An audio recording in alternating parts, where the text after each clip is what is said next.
Welcome to our deep dive today into the world of quiet power.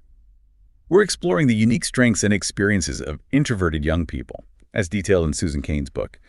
It's not about transforming introverts into extroverts. It's more like a guide for those introverted youth navigating a world that often seems designed for those who really love that spotlight. Right, exactly. So we're going to be uncovering the science behind introversion and debunking some common myths, and also learning practical tips for handling social situations, everything from the, sometimes dreaded school cafeteria to even leading group projects. So get ready for a journey of self-discovery as we unlock the hidden strengths of introversion and see how it can truly be a powerful force in leadership, creativity, and even athletics. Absolutely. I think that this deep dive is really going to illuminate how introversion, rather than being a weakness, is truly a unique strength. And we have some great real-life examples that demonstrate this power. So Cain tackles this fundamental question right from the start.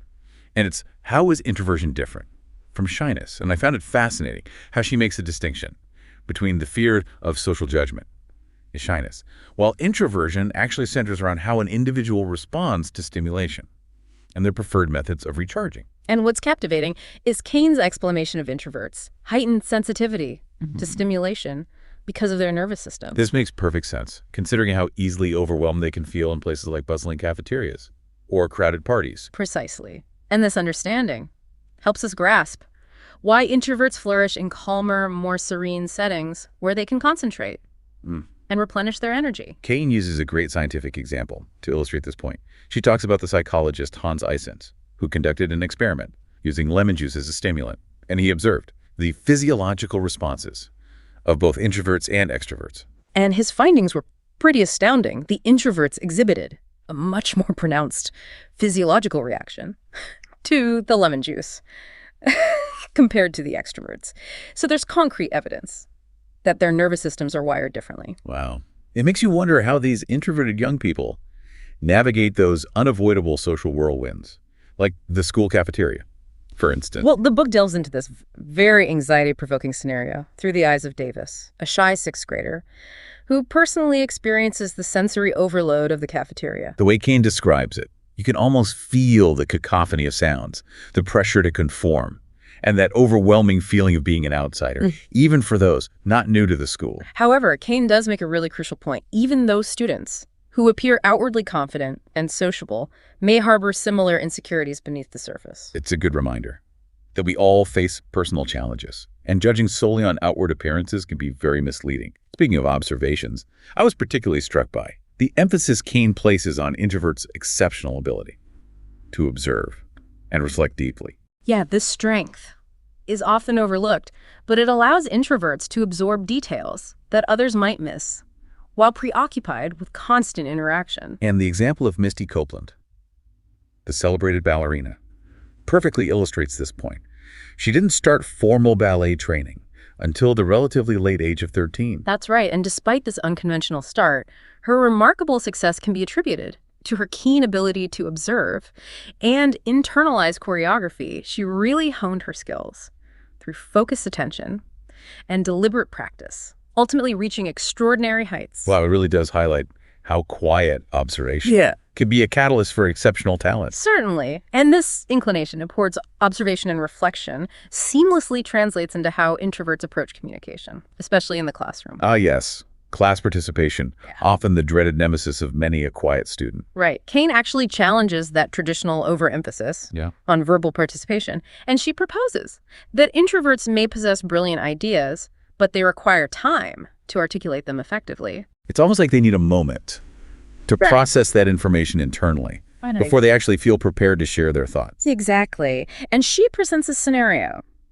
where a teacher utilizes popsicle sticks to enforce participation, which requires students to relinquish a stick with each contribution. And this system disadvantages those who hesitate to immediately engage in verbal discourse. It's an interesting observation for sure. The book advocates for alternative approaches, such as the think, pair, share method, which allows students to contemplate their ideas silently and then discuss them with a partner before sharing with the larger group. It really is a much more inclusive atmosphere that acknowledges the diverse ways in which students process and convey their thoughts. Now, for introverts who may aspire to speak up in class. Cain offers some valuable advice. She does. She recommends preparing in advance if the topic is known, and identifying your preferred entry point into the conversation, and also recognizing the significance of well-considered contributions. So it's not about forcing yourself to become a chatterbox, but rather strategically leveraging those introverted strengths. Now, shifting from individual contributions to the realm of group dynamics, the book delves into another hurdle that introverts often face: navigating the intricacies of group work. Right. Group projects are practically ubiquitous in education these days, and they can present a mixed bag of challenges and opportunities for introverts. Cain illustrates this through the experience of Karina, who feels uncertain within her group, but naturally gravitates toward a leadership position. Yeah, but instead of dominating the conversation, she actually takes on a leadership role by actively listening to her group members and encouraging them to express their ideas. It's almost like they act as subtle facilitators, making sure that every voice is heard and valued. Yes. Cain really emphasizes that introverts often lead through collaboration and a genuine appreciation for diverse viewpoints. To help introverts thrive in group environments, Cain suggests strategies like emphasizing one-on-one interactions, utilizing written communication, and exploring brainwriting techniques, where everyone contributes ideas concurrently. She also proposes seeking out communities beyond school, where introverts feel more at ease and can practice their group work skills without the added pressure of a classroom setting. It's all about discovering those spaces where introverts can truly excel and contribute in their own distinctive ways. Now, moving on to a compelling and somewhat unexpected concept. The book challenges the stereotypical image of a leader by suggesting that introverts can be incredibly powerful and influential figures. It seems counterintuitive at first, but I'm eager to hear how Cain supports this argument. Well, she provides some compelling historical examples to illustrate this point. Take Eleanor Roosevelt, for instance.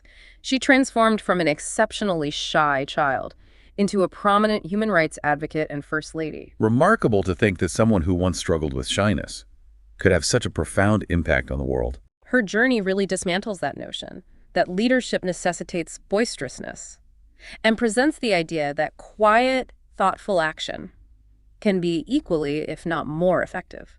Her story definitely underscores the diversity of leadership styles and encourages us to recognize and appreciate those who lead with quiet determination and thoughtful action.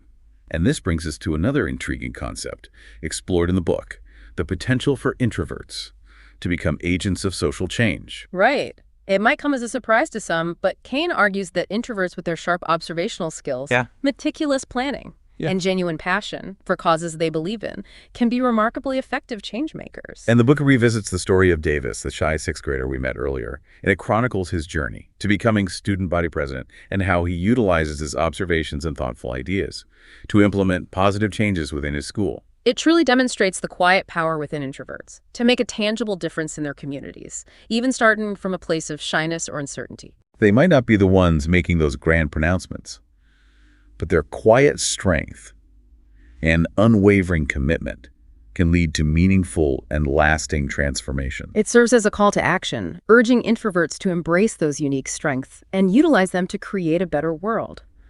Now let's address that age-old pressure introverts often face to be more social, especially when it comes to parties and large gatherings. Right, a pressure that can feel particularly acute during high school and college years, when social events are often depicted as the epitome of the experience. Well, the book acknowledges this pressure, especially with that constant barrage of images showcasing epic parties and social events that often cater to extroverted personalities. Creating that sense of fear of missing out, like one is missing out on something essential to the whole high school or college experience. Cain explores this through the story of Carly, who decides to have a low-key pre-prom gathering with just her closest friends before attending the main event. It's a great example of how introverts can discover their own ways to enjoy social interaction without feeling compelled to conform to that stereotypical party scene. Cain validates the idea that small gatherings, one-on-one conversations, or even having a wing person at a larger gathering can be far more fulfilling for introverts than forcing themselves into situations that drain their energy. It's all about honoring one's own social rhythm and finding those modes of connection that feel authentic and energizing. And speaking of social dynamics, we can't overlook that omnipresent force in today's world: social media. Ah, yes. That double-edged sword, that can be both a tool for connection and a potential source of anxiety for introverts. Right. The book delves into this complex relationship, highlighting both the positive and negative aspects of social media for this personality type. It presents some contrasting examples. Lola, who grapples with feelings of exclusion due to social media, versus Colby, who utilizes it to plan outings and connect with friends. It underscores the importance of self-awareness and setting boundaries with social media to avoid those feelings of inadequacy or pressure to present a certain image. Cain emphasizes that social media can be a valuable tool, but it's crucial to utilize it in a way that supports well-being, rather than depleting it. It's about striking that balance between connection and disconnection, and recognizing when to step away from the online world to nurture one's inner world. Now let's explore the world of creativity, a realm where introverts often truly flourish. The book celebrates the diverse ways in which introverts express themselves creatively, highlighting examples of writing music art, even blogging. Cain showcases Karina, who finds her voice through writing and playing the ukulele. Julian, who uses photography to capture the beauty in everyday life. And Matthew, who discovers an outlet for his humor and creativity through blogging. And she stresses the importance of supporting introverted children in finding their own avenues of creative expression and respecting their need for space and solitude to nurture those talents. It's about cultivating environments where quiet creativity can thrive and encouraging introverts to explore their passions without feeling pressured to perform or conform. Now let's enter into a topic that might surprise some: the intersection of introversion and athletics. Right. It's not a pairing that immediately springs to mind, but Cain challenges that assumption, that introverts are ill-suited for the competitive world of sports. I'm curious to hear the examples she uses to support this perspective. She presents compelling examples like NBA player Derrick Rose, renowned for his exceptional listening skills, which may seem like an unusual asset for a basketball player. How does she tie his listening skills to his success on the court? She postulates that Rose's attentiveness to his teammates and his ability to absorb coaching instructions significantly contribute to his on-court achievements. It makes you think about the different ways success can manifest, even in a field typically associated with outward showmanship. Precisely. And then there are soccer icons, Lionel Messi and Cristiano Ronaldo, both considered introverts who have achieved phenomenal accomplishments through their dedication to solitary practice and their unwavering pursuit of perfection. Their intense focus and ability to block out distractions must be valuable assets in the high-pressure world of professional sports. Absolutely. Cain even cites the entire Washington Nationals baseball team as an example, describing them as having an introverted dynamic with players who are analytical, focused, and introspective. That's a fascinating example of how an entire team can thrive with a more introverted approach, prioritizing strategic thinking over flamboyant displays of confidence. It challenges our preconceived notions of what constitutes a successful team dynamic. Beyond team sports, Cain explores the realm of solitary athletic pursuits, highlighting the story of Jessica Watson, the young woman who sailed solo around the world. That's an incredible feat of endurance and mental fortitude. What role does Cain attribute to Watson's introverted nature in her success? Cain emphasizes that Watson's ability to tolerate solitude and find solace in her own company played a crucial role in her accomplishment. It's a testament to the inner strength many introverts possess, allowing them to overcome challenges that might seem insurmountable to others. Wow, Watson's story is truly inspirational and reminds us that introverts are capable of extraordinary achievements, whether they're sailing solo around the world or quietly pursuing their passions in solitude. It highlights the diverse ways in which quiet power can manifest and reinforces the idea that introverts are not merely passive observers, but active shapers of their own destinies and contributors to the world around them. It's a powerful message of hope and empowerment, especially for those who feel they don't conform to societal expectations that often prioritize extroversion. Now let's shift gears and explore how Cain addresses another common challenge faced by introverts: navigating the complexities of social dynamics. As we've discussed, social situations can be particularly draining for introverts who are often overwhelmed by intense stimulation and large groups. But that doesn't mean they're incapable of forming meaningful connections. I'm curious to hear what insights and strategies Cain offers for introverts to navigate the social landscape while honoring their needs and preferences. Cain emphasizes the importance of recognizing that introverts socialize and connect with others in their own unique ways. She encourages them to resist the pressure to conform to the extroverted ideal of constant chatter and large gatherings. I imagine this is particularly relevant for young people who are often bombarded with messages that prioritize extroverted behavior. Exactly. The book highlights the value of small, intimate gatherings where introverts can engage in meaningful conversations without feeling overwhelmed. It also encourages them to find their tribe individuals who share their values and interests, creating a sense of belonging and mutual understanding. It's about finding those spaces where you can truly be yourself and connect with others on a deeper level. What about friendships? How does Cain address that aspect of social dynamics? Cain delves into the world of friendships, emphasizing the quality over quantity approach that introverts often embrace.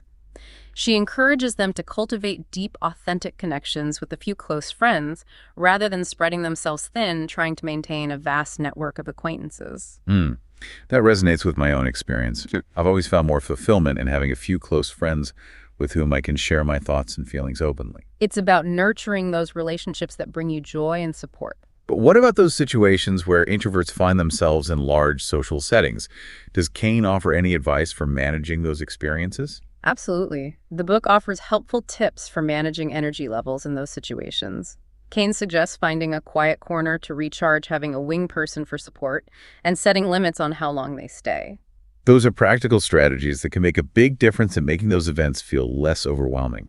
It's all about recognizing your own social rhythm and honoring your need for solitude, even amidst the buzz of social activity. Speaking of solitude, Cain dedicates an entire chapter to the concept of restorative niches. I'm intrigued by that term. What exactly does it mean? Restorative niches are personal sanctuaries, whether it's a quiet corner in your bedroom, a peaceful spot in nature, or a cozy coffee shop where introverts can recharge and reconnect with themselves. Cain emphasizes that these spaces are essential for introverts to escape the demands of the external world and simply be. It's like creating a haven where you can replenish your energy and nurture your inner world. Precisely. And for those times when you can't physically escape to your restorative niche, Cain suggests creating a mental sanctuary. She provides the example of Julie, who finds peace on a crowded school bus by putting on her headphones and listening to music, creating a sense of calm amidst the chaos. It's a reminder that even small acts of self-care can make a big difference in managing our energy and maintaining our well-being. Indeed. Now let's talk about another important aspect of navigating the social world: dealing with conflict. This is an area where introverts can sometimes struggle, especially when they feel pressured to assert themselves in ways that feel uncomfortable.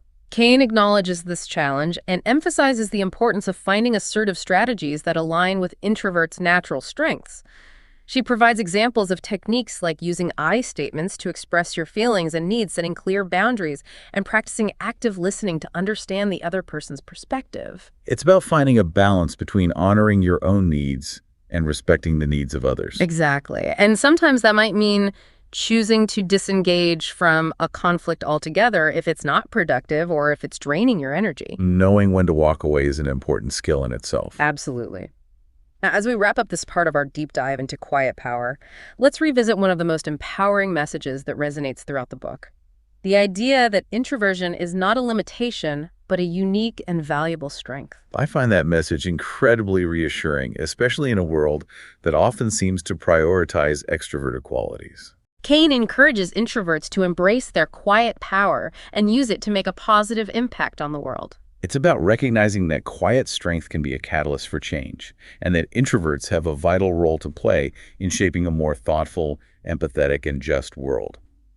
Now let's delve into a specific strength that Cain highlights: the power of introverts as listeners. Introverts are often naturally skilled listeners. They tend to be attentive, observant, and genuinely interested in understanding others' perspectives. This ability to truly listen can be an invaluable asset in various aspects of life, from personal relationships to professional endeavors. Cain emphasizes that listening is not merely about hearing words, but about truly understanding the speaker's message, emotions, and intentions. It's about being present and engaging with the speaker in a way that makes them feel heard and validated. And this ability to listen deeply can lead to stronger connections, better communication, and more effective problem solving. It's a reminder that sometimes the most powerful form of communication is simply being a good listener. Now let's transition to another fascinating aspect that Cain explores, the role of introverts in leadership.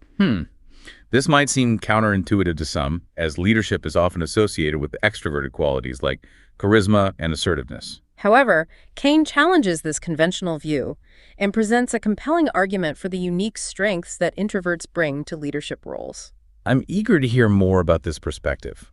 What are some of the specific qualities that make introverts effective leaders? Cain highlights several key attributes. First, introverts tend to be thoughtful and deliberate in their decision-making. They take the time to gather information, consider different perspectives, and weigh the potential consequences before taking action. This approach can be particularly valuable in complex situations where careful consideration is crucial. Exactly. Second, introverts are often excellent communicators, particularly in written form. They are skilled at crafting clear, concise, and persuasive messages. This strength can be invaluable in settings where effective written communication is essential for conveying information, motivating teams, or advocating for change. Third, introverts are often empathetic and understanding leaders. They are attuned to the needs and emotions of their team members and create environments where everyone feels valued and respected. This emphasis on empathy and understanding can foster a more positive and productive work environment. Absolutely.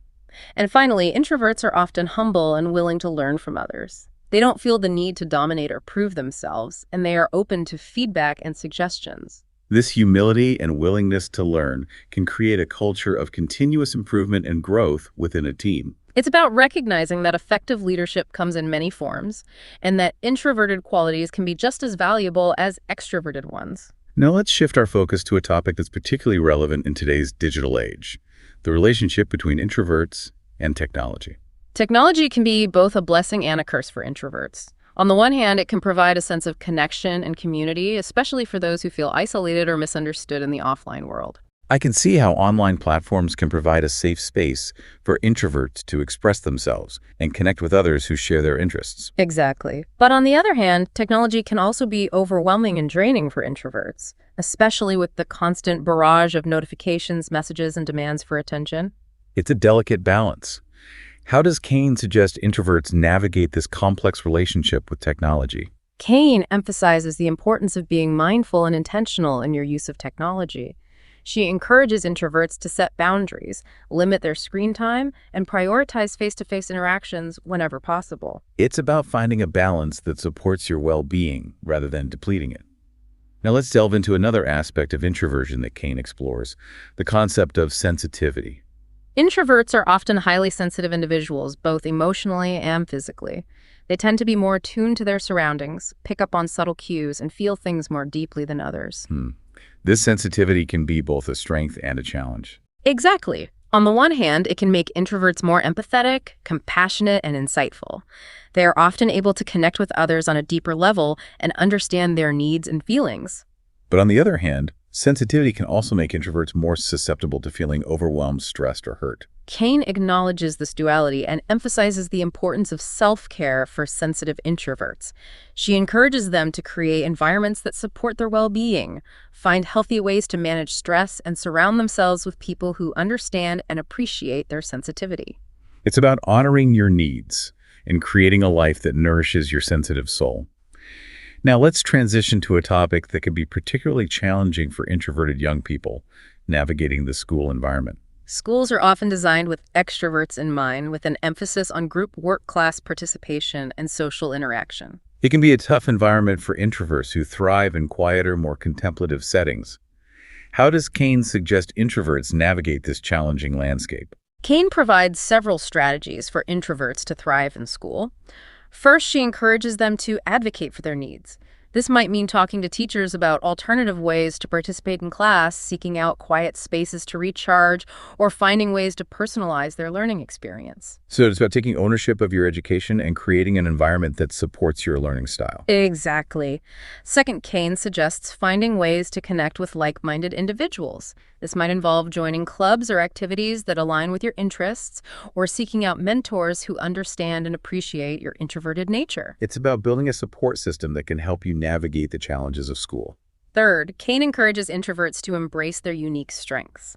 This might mean focusing on your academic pursuits, excelling in independent projects, or finding ways to contribute your talents in a way that feels comfortable for you. It's about recognizing that you don't have to conform to the extroverted ideal to succeed in school. Now let's explore another important aspect of introversion that Cain discusses, the concept of rest. Rest is essential for everyone, but it's especially crucial for introverts who tend to expend a lot of energy in social situations and stimulating environments. Cain emphasizes the importance of prioritizing rest and creating routines that allow introverts to recharge and replenish their energy. This might involve scheduling downtime, engaging in relaxing activities, or simply spending time alone in quiet contemplation. It's about honoring your need for solitude and making sure you're getting enough downtime to avoid burnout. Now let's shift our focus to a topic that's particularly relevant in today's fast-paced world dealing with stress and overwhelm. Introverts often feel overwhelmed in situations that involve a lot of stimulation noise or social interaction. It's important to have strategies for managing those feelings of overwhelm and maintaining your well-being. Cain provides several helpful tips for introverts to manage stress and overwhelm. First, she encourages them to become aware of their triggers, the specific situations or stimuli that tend to evoke feelings of stress. Once you know your triggers, you can start to develop strategies for avoiding or managing them. It's about understanding your own needs and limits and taking steps to protect your well-being. Second, Cain suggests practicing mindfulness techniques like deep breathing meditation or yoga. These practices can help calm the nervous system and reduce feelings of anxiety and stress. Right, these techniques can be incredibly helpful for calming the mind and finding a sense of peace amidst the chaos. Third, Cain encourages introverts to find healthy outlets for their emotions. This might involve journaling, talking to a trusted friend or therapist, or engaging in creative pursuits. Expressing your emotions in a healthy way can prevent them from building up and leading to feelings of overwhelm. Now let's talk about another important aspect of introversion, the concept of purpose. I imagine finding a sense of purpose is essential for everyone, but it might hold particular significance for introverts who often feel a deep need to make a meaningful contribution to the world. Cain emphasizes the importance of finding work or pursuits that align with your values and passions. She encourages introverts to explore their interests, identify their strengths, and seek out opportunities where they can use their talents to make a difference. So it's about finding your niche in the world and contributing your unique gifts. Precisely. And sometimes finding your purpose might involve stepping outside your comfort zone and taking risks. It can be challenging, but the rewards can be immense. Absolutely. Now, as we wrap up this part of our deep dive, I want to touch upon one final point that Cain emphasizes throughout the book, the importance of self-acceptance. That's a powerful message, especially in a world that often pressures us to conform to certain ideals. Cain encourages introverts to embrace their unique qualities and celebrate their differences. She reminds them that introversion is not a flaw to be fixed, but a valuable asset to be nurtured and cherished. It's about recognizing that you are perfectly imperfect, just the way you are. Exactly. And as we move into the final part of our deep dive, we'll explore how Cain suggests we can all work together to create a world that honors diversity, values introspection, and celebrates the quiet revolutionaries who are making a difference in their own unique ways. It's so refreshing to hear Cain's message about embracing your authentic self, particularly in a world that often prioritizes extroversion. I'm curious to explore how she suggests we can collectively create a more inclusive world that really values those contributions of introverts. Well, she proposes this multifaceted approach involving individual awareness, societal shifts, and systemic changes. Okay. It all starts with recognizing and challenging our own biases and assumptions about introversion. Many of these biases operate unconsciously, making it really crucial to examine those ingrained beliefs about what constitutes normal or even desirable behavior. Precisely, and that examination extends to challenging societal norms that often favor extroverted traits like constant social engagement or outward displays of assertiveness. This would involve questioning those implicit value judgments we place on different personality styles, really acknowledging that quiet strength and thoughtful contemplation can be just as valuable as their more boisterous counterparts. Absolutely. And this shift in perspective requires some concrete changes within systems like education or workplaces. Cain advocates for incorporating introverts' needs by providing quiet spaces for reflection, encouraging alternative forms of participation, and valuing individual contributions alongside those group efforts. This would create a much more accommodating environment, that allows introverts to flourish and contribute their unique talents without feeling pressured to conform to that extroverted ideal. Exactly. And this extends to promoting diverse leadership styles that recognize the effectiveness of quieter, more deliberative approaches often exhibited by introverts. So that would be challenging that traditional image of a leader as someone who commands attention, dominates those conversations, and instead valuing those who lead through active listening, thoughtful strategy, and empathy. Indeed. And this shift in leadership paradigms has really far-reaching implications for fostering collaboration, innovation, and a much more inclusive decision-making process that benefits from the unique strengths of all personality types. Cain's message about embracing introversion and creating a more inclusive world is incredibly inspiring. It encourages us to recognize and celebrate those quiet revolutionaries who are making a difference in their own unique ways. And it empowers us to challenge societal norms and advocate for those systemic changes that create a much more just and equitable world for everyone, regardless of their personality style. As we conclude our deep dive into quiet power, I would love to hear your final thoughts. What would be the most impactful takeaway for our listener?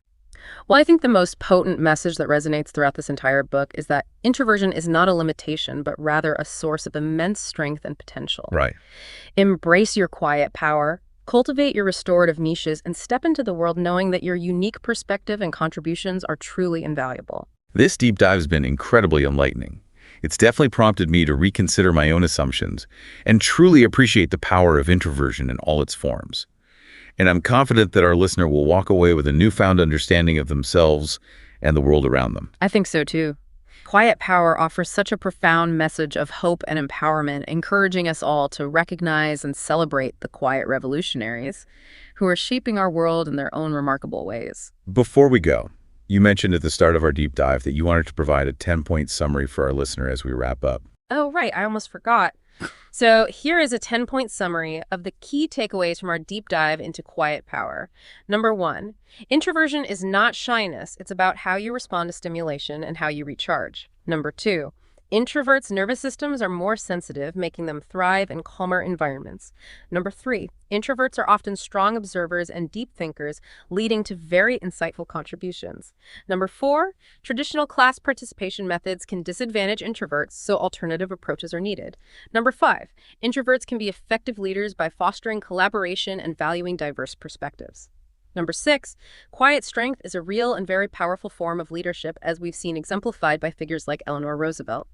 Number 7, introverts can truly be agents of social change by leveraging their strengths, observation planning, and passion. Number 8, introverts have their own ways of enjoying social interactions, so don't feel pressured to conform. Number 9, social media can be both connecting and anxiety-inducing for introverts, so self-awareness and boundaries are key. And finally, number 10, embrace your quiet power and use it to create, lead, and make a difference in your own unique way. Thank you for joining us on this insightful journey, exploring the world of quiet power.